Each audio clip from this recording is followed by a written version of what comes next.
here's an overview of some of the new features and layout and design changes in DocSafe version 1.1.0. This is the tutorial for the client interface.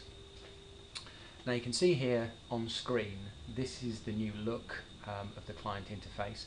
The first thing you'll notice is that the colouring and the layout are slightly different. The previous version had a lot more sort of heavier colouring in it, such as some heavier blues. We've toned it right down so it fits with more website look and feel, so it's easier to integrate. If we log in, you'll start to see some of the other changes. The first one I want to point out is that we now have a clear logout button for clients in the top right hand corner. We've always had a symbol, but some clients we were aware weren't clear as to what that symbol meant, so they've actually put the word logout, so it's very clear and obvious for them to log out. The other thing we've responded to as well is the home page layout. You'll notice it's a lot cleaner and whiter than it was before. You'll also notice a button at the top here which is new, called More. We're aware that there are instances where clients are not able to view as many documents as they want on the home screen. So for example, if you uploaded 10 documents, they would only see the first 5 most recent from the 10.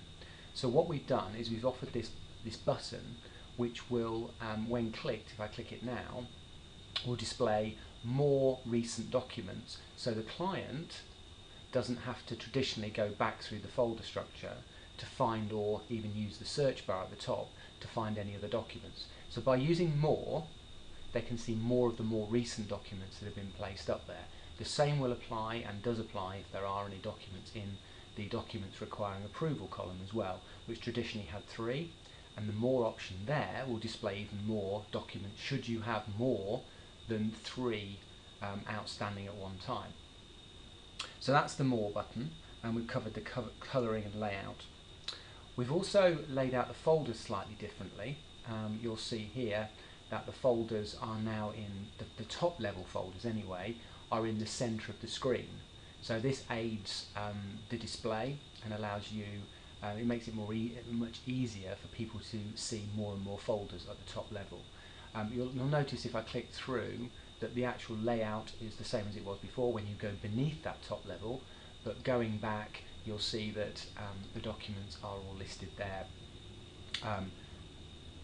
The folders rather are all listed there in a slightly different style.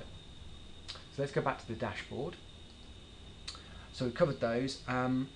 The other major difference that you'll find is if you go into the settings option, you'll now notice that we have included a mobile number field and an option for mobile contact. One of the big new features of DocSafe, throughout the whole of DocSafe, is the ability now for you to text clients as well as email them. Now this has come in response to some people who are receiving some of the notifications in spam, and this, should you choose to use it, will circumvent those issues that you're experiencing with spam. So what this offers you, or rather the client, the ability to put in their mobile number, so it will only work if there's a mobile number in there, and you're able to either choose to have both email and text messaging, or you can simply untick and have one or the other. And that's really a client choice. You can obviously do it for the client if you wish, but the client can go in, put their own mobile number in if they're experiencing problems with receiving notifications. Now those notifications that get sent on text will be, number 1, forgotten your password, which is the number 1 message that gets picked up by spam and the one we get most queries on. The second will be the upload of new documentation, so an alert to say that that new documents have been placed in DocSafe, and thirdly, documents requiring approval. So those 3 notifications will go via text message if there is a mobile number here and you choose to be contacted by mobile. So just as a recap, there's the More button, that's number 1. There's the colouring and layout, number 2. There's the folders, number 3. There's a logout button at the top here, number 4. And in the settings, we now have the text message service. So I'm sure you'll experience those, but have a go and let us know what you think.